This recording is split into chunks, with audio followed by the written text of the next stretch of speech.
Olá pessoal, seja bem-vinda, seja bem-vindo em mais um vídeo aqui no canal. Hoje a gente vai discutir um julgado interessantíssimo do Supremo Tribunal Federal que foi proferido no final do ano passado, né? Uma das últimas sessões do ano. A corte foi chamada a interpretar e a definir, né? E a discutir o alcance do que seria aviso prévio, né? Como requisito para exercício do direito de reunião, nos termos do que está previsto lá o artigo 5º no inciso 16 do texto constitucional. Então é um recurso extraordinário interessantíssimo, vale muito a pena. O Supremo lançou, né, uma nova perspectiva sobre a interpretação do assunto e a gente vai compreender como é que o Supremo Tribunal Federal decidiu, qual foi a sua tese firmada acerca do assunto. Já vou colocar na telinha de vocês aí, vocês vão visualizar comigo. Esse julgamento ele foi proferido exatamente aqui, ó, no bojo desse recurso extraordinário, né, 806339. Antes da gente partir para o caso concreto especificamente, só quero mostrar para vocês aqui o fundamento constitucional, né? O artigo 5º, o inciso 16 da Constituição, ele diz basicamente o seguinte, né? Todos podem reunir-se pacificamente em locais abertos, né, sem armas aqui, independentemente de autorização, desde que não frustrem outra reunião anteriormente convocada para o mesmo local, sendo exigido aqui apenas o aviso prévio à autoridade competente.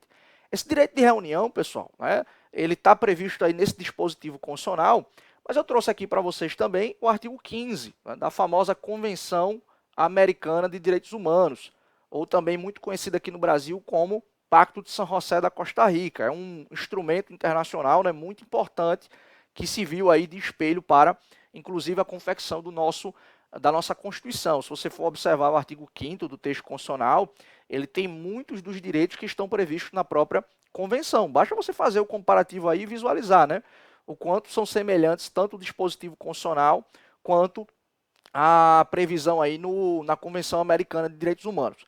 Existem outros instrumentos internacionais, tá, pessoal, que também fazem menção ao exercício do direito de reunião. O próprio Pacto Internacional dos Direitos Civis e Políticos também traz dispositivo semelhante consagrando esse direito de reunião. O que é importante a gente perceber aqui? Vocês notaram que o texto constitucional impõe alguns requisitos para o exercício desse direito de reunião. A gente visualiza basicamente que o direito de reunião ele funciona como uma espécie de direito meio ou um instrumento para que outros direitos sejam exercitados. A doutrina costuma dizer que o direito à reunião ele é um direito individual, mas que é exercido coletivamente. Afinal de contas, ninguém vai se reunir consigo próprio, né? Então, é um direito que você exerce ali junto à coletividade, e esse direito ele serve de instrumento para que você faça o exercício do direito de liberdade de expressão, de livre manifestação do pensamento, seja apoiando determinado candidato, seja apoiando determinada pauta do governo ou criticando determinada pauta do governo, ou movimentos reivindicatórios que objetivam melhoria de condições de trabalho, né, aumento salarial, dentre outros aspectos. Então a gente acaba visualizando que esse direito de reunião ele é um direito meio, né, que serve como instrumento para que outros direitos aqui eles sejam basicamente concretizados. Algumas questões aqui que a própria jurisprudência do Supremo Tribunal Federal já vinha enfrentando, ou já enfrentou há algum tempo, né? Aproximadamente uma década, teve aquele famoso caso da Marcha da Maconha, né? O Supremo considerou que era, sim, constitucional esse movimento, preenchidos, obviamente, os demais requisitos constitucionais, mas ir às ruas, né? Realizar um movimento, exercer o seu direito de reunião para defender a descriminalização de determinada conduta, de determinada prática, não tem qualquer inconstitucionalidade, ainda que a conduta que se busca, né, defender seja uma conduta basicamente ali criminosa, ou pelo menos atualmente há tipo penal para isso, né? Então o que a gente percebe aqui, em outras palavras, é que o Supremo, nesse caso, diz, olha, é perfeitamente possível que haja o exercício do direito de reunião, desde que o movimento, né, desde que a reunião ali preencha os requisitos constitucionais, seja um movimento pacífico, que não frustre uma outra reunião anteriormente convocada. Então, há os demais requisitos constitucionais que precisam ser preenchidos, né? Então, a gente tem uma tendência natural a imaginar que o Poder Judiciário, de repente, não poderia proibir que determinada reunião possa acontecer. Há hipóteses, sim, excepcionais. Eu não estou falando que discricionariamente o Poder Judiciário pode determinar que uma reunião não ocorra. Mas se o texto constitucional diz que a reunião não pode frustrar uma outra reunião anteriormente convocada para o mesmo lugar, é possível que haja, né, intervenção do Poder Judiciário, proibindo que aquela reunião aconteça naquele mesmo lugar, naquele mesmo local, em virtude de uma outra reunião anteriormente convocada, que os líderes do movimento, por exemplo, sejam punidos, né, haja algum tipo de sanção, aplicação de multa, dentre outros aspectos. Mas veja que isso é excepcional. Excepcional porque nenhum direito, por óbvio, é absoluto. Mas excepcionalmente pode haver essa interferência. A grande questão aqui, basicamente, é por que existe a necessidade de se realizar esse aviso prévio? Olha, o aviso prévio aqui não é um requisito para que uma comunicação, né, em outras palavras, para que o poder público autorize a realização daquela reunião. Na verdade, o aviso prévio aqui ele tem como principal fundamento a ideia de que o Estado toma conhecimento daquela reunião e deve enviar, né, às forças públicas, seja forças de segurança, seja aqueles órgãos que vão ali de alguma forma organizar o trânsito, o Estado toma conhecimento para que promova a segurança daqueles que irão exercer o seu direito de reunião e também promova, por óbvio, a segurança da coletividade, né, daqueles que não estão participando do direito de reunião. Então, notem que esse aviso prévio aqui, ele serve como meio para que a segurança de quem vai exercer o direito de reunião e para que a segurança daqueles que também não irão exercer sejam garantidas. Tá? A tentativa aqui de haver um equilíbrio. Uma outra questão importante que a gente pode relembrar e que é importante perceber aqui é que não existe nenhum instrumento formal, segundo a jurisprudência do Supremo, né? Tem que enviar um ofício, tem que ligar, tem que mandar um e-mail. Não existe um instrumento formal. O que existe aqui é algum meio idôneo que o poder público tome conhecimento de que aquela reunião vai acontecer naquele determinado horário, naquele determinado lugar. Inclusive, a pacífica jurisprudência do Supremo Tribunal Federal dando conta de que nem precisaria envio de documento, envio de e-mail, ligar de alguma forma para informar, né, para trazer o conhecimento aos poderes públicos.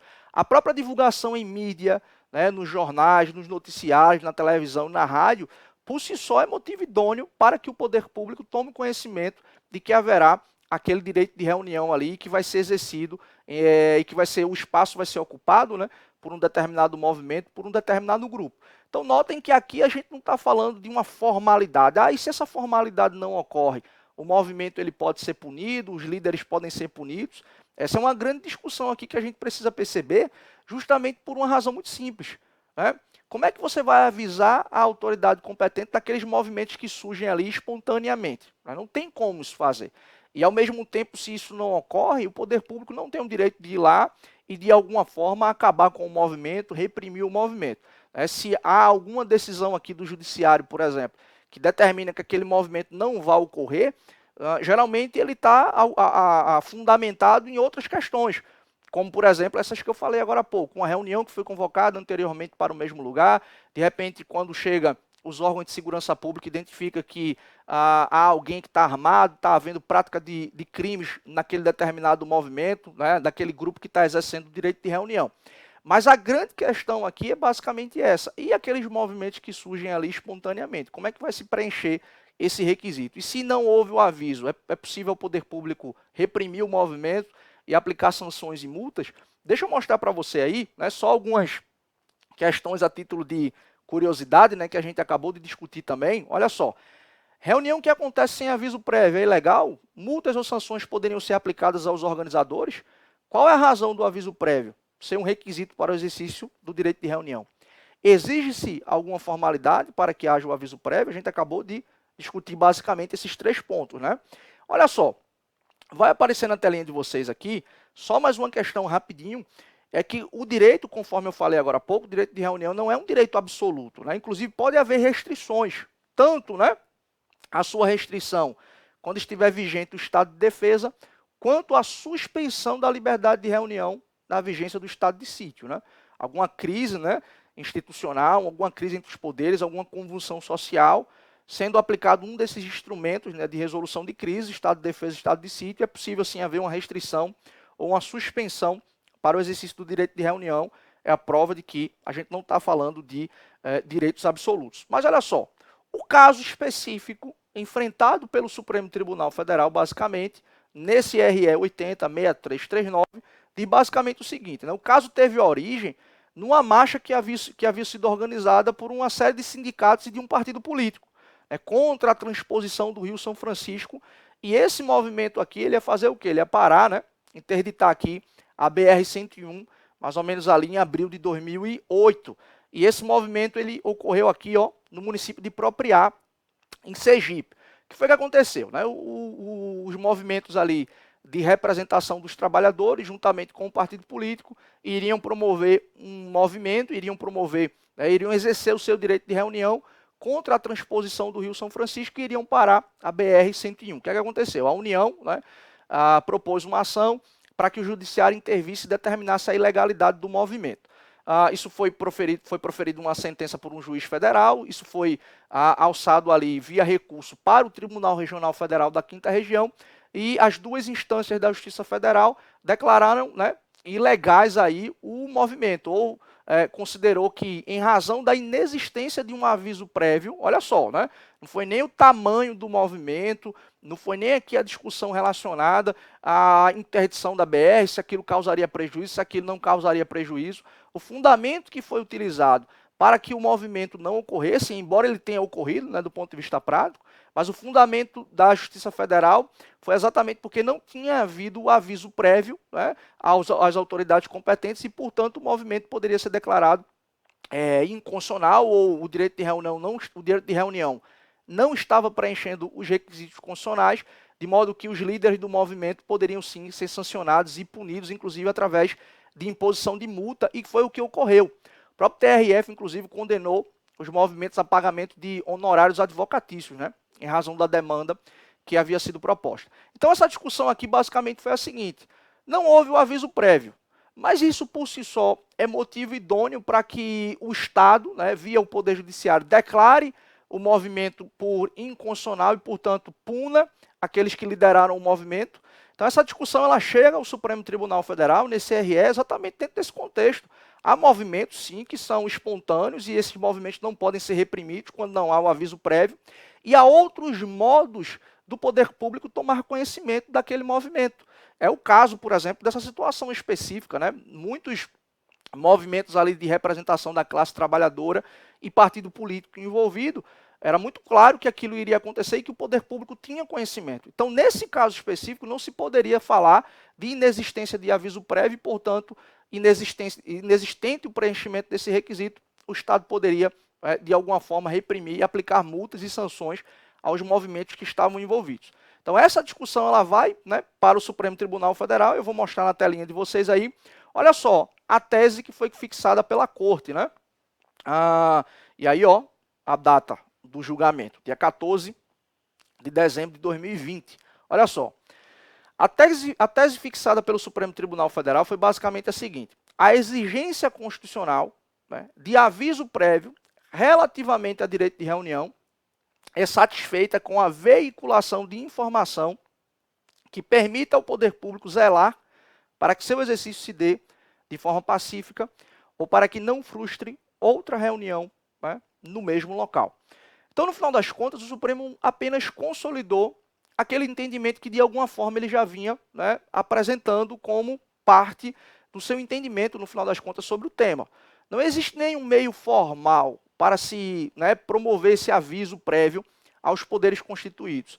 A própria, né, notícia na rádio, na televisão, nos jornais, é motivo idôneo para que o poder público tome conhecimento. É importante o aviso prévio? É importante o aviso prévio. Garante a segurança de quem está exercendo seu direito de reunião e da coletividade como um todo, né, daqueles que não querem participar daquele movimento. Nós vivemos dentro de um contexto de democracia, de pluralismo político, e pluralismo político aqui não no sentido propriamente político partidário, mas de múltiplas visões daqueles que defendem A ou B ou C, e daqueles que inclusive não têm nenhum interesse em promover manifestações públicas a respeito de determinados temas. Essa ideia de, enquanto fundamento da República Federativa do Brasil, de pluralismo político, pressupõe isso. Então, o aviso prévio aqui, né, ele pode ocorrer mediante a divulgação das informações daquele determinado movimento nas mídias, né, como um todo. Então, o Estado não poderia reprimir o movimento em razão de uma ausência de informação formal, tá? Ou de